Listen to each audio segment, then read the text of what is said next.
Imagine settling into a comfortable chair, the world going quiet for a while, and giving yourself permission to listen, really listen to a story about change.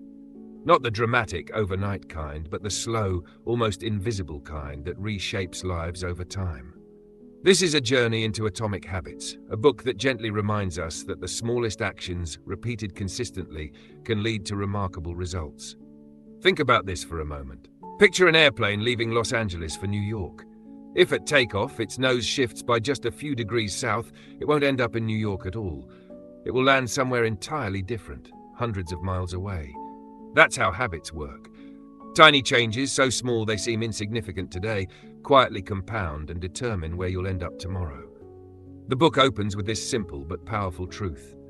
Success is rarely about massive transformation. It's about getting 1% better, day after day. The story then turns inward toward identity. Most people, when they want to change, focus on outcomes. They say, I want to lose weight, or I want to write a book, or I want to be successful. But outcomes are the surface layer. Beneath them are processes, the habits you follow. And beneath habits lies something even deeper, identity, who you believe you are. The most lasting change doesn't begin with goals. It begins with a shift in how you see yourself. Instead of saying, I'm trying to quit smoking, imagine saying, I'm not a smoker. One statement fights temptation, the other rewrites identity. Each small habit becomes a vote for the type of person you wish to become. No single vote defines you, but over time, they add up. As the narrative flows forward, you begin to see habits not as mysterious forces of willpower, but as predictable patterns.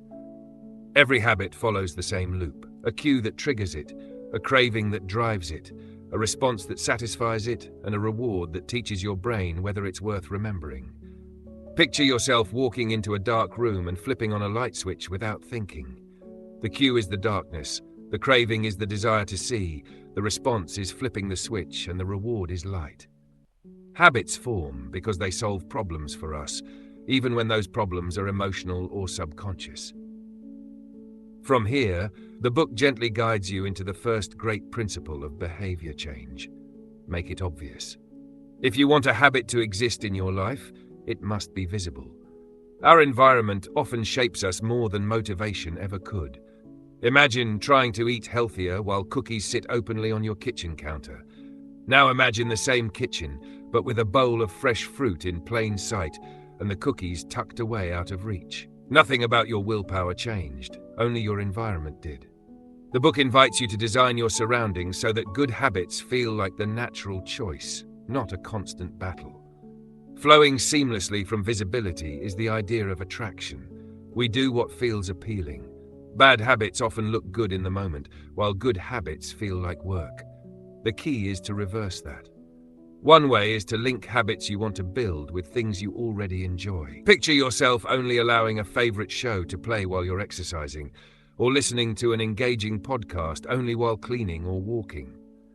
Over time, the habit you once resisted becomes something you look forward to. Humans are social creatures too, and the people around us shape what we find normal. When you surround yourself with those who already live the habits you desire, those behaviors stop feeling like effort and start feeling like belonging.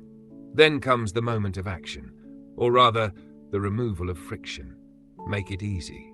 The book challenges the idea that habits require intense discipline. Instead, it asks you to focus on simplicity. Think of a habit as a door. The less resistance there is to opening it, the more often you'll walk through. If you want to read more, leave a book on your pillow. If you want to exercise, lay out your clothes the night before. Even better, scale habits down until they're almost laughably small. 1 push-up, 1 page, 1 minute. These tiny actions are powerful because they lower the barrier to starting, and starting is often the hardest part.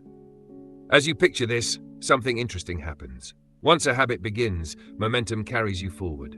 The goal isn't to do everything at once, it's to show up. The book introduces the idea that habits should be standardized before they're optimized. First, build consistency. Later, worry about intensity. A habit that happens consistently, even in a small form, is far more powerful than an ambitious one that only happens occasionally. Next, the focus shifts to satisfaction. Habits stick when they feel rewarding. Our brains evolved to prioritize immediate feedback, which is why long-term goals often struggle to compete with short-term pleasures.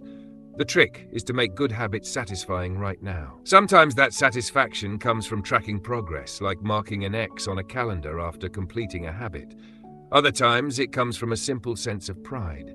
Imagine ending your day knowing you kept a promise to yourself, even in a small way. That feeling becomes the reward that keeps you coming back. Of course, the journey isn't always smooth. Plateaus appear. Progress feels invisible. The book calls this the valley of disappointment. The space where effort doesn't yet show results. Picture an ice cube sitting in a cold room. You raise the temperature from 25 to 26 degrees. Nothing happens. 27. Still nothing. At 32 degrees, the ice finally melts. The change didn't suddenly appear. It was building all along. Habits work the same way. Results lag behind effort, and those who succeed are often the ones who stay patient during that quiet phase. As mastery develops, another challenge emerges: boredom. The most effective habits are often the least exciting. Professionals stick to the basics long after beginners move on. The difference isn't motivation, it's commitment. The book encourages you to embrace repetition, to find meaning in showing up even when the novelty fades. That's where real growth happens. Toward the end, the narrative widens, reminding you that habits are tools, not chains. The goal isn't perfection, but alignment. Build habits that serve the life you want and periodically reflect on whether they still fit who you're becoming. Growth requires flexibility. What worked for one season of life may need adjustment in the next. And then, gently, everything comes together. Small habits are not small. They are the compound interest of self-improvement. Each choice you make is shaping your identity, reinforcing a path, casting another vote for the person you are becoming. You don't rise to the level of your goals, you fall to the level of your systems. Change the system, and the results follow naturally. As this journey comes to a close, imagine your future self looking back. Not at a single dramatic moment of transformation, but at thousands of tiny decisions that quietly changed everything. One choice to show up. One small habit, repeated. That is the lasting promise of Atomic Habits, that extraordinary change is not found in grand gestures, but in the simple, consistent actions you take today and again tomorrow.